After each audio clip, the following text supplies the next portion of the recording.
Tonight, we're still navigating the impact of the Me Too movement and what it did to our workplace. It put a powerful light on sexual harassment and how men and women interact at work. In tonight's Mail Call report, CBS 8's Rocio de la Fe joins us in studio with a closer look at the challenges we face in today's work setting. Rocio? Yeah, that's right. There's no denying that the Me Too movement made us all sort of take a step back and rethink how different genders should interact. We spoke to an etiquette expert who breaks down all of the do's and don'ts for men in the workplace.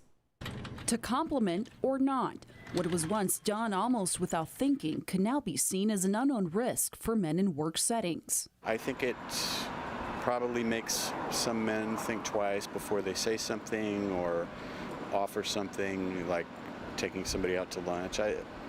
I think it has had an effect. Dan Lawton works in a corporate setting and says the Me Too movement has left a profound impact in social and work environments. Speaking only for my profession, I would say it's made them much more cautious and aware. Etiquette would dictate that chivalry is gender-free. Elaine Swan is an etiquette expert and founder of the Swan School of Protocol in Carlsbad and says the Me Too movement has affected today's work culture and the way men behave around their female colleagues. Swan says when it comes to interacting, it's always better to play it safe. My advice for men today in the workplace, as we're looking at what's taken place with the Me Too movement, is to be very careful with compliments. Make sure that they're not too personal in nature. We want to avoid complimenting someone on their body type or the fact that perhaps they've lost weight or how great an outfit looks on them. Instead, she says, if you wish to compliment a colleague, make it less about the person as an individual and more about how it relates to the company.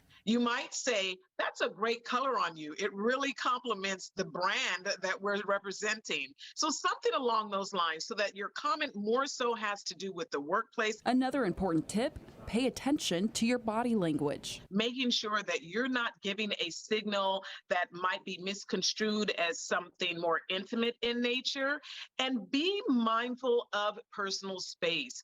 Everyone has their own bubble as far as their boundaries are concerned, so don't stand too close to an individual when you're talking to them. But Swan says it also goes both ways. Although we should be kind and considerate towards one another, gentlemen do not necessarily have to go overboard for women, and women can certainly step in and help men as well.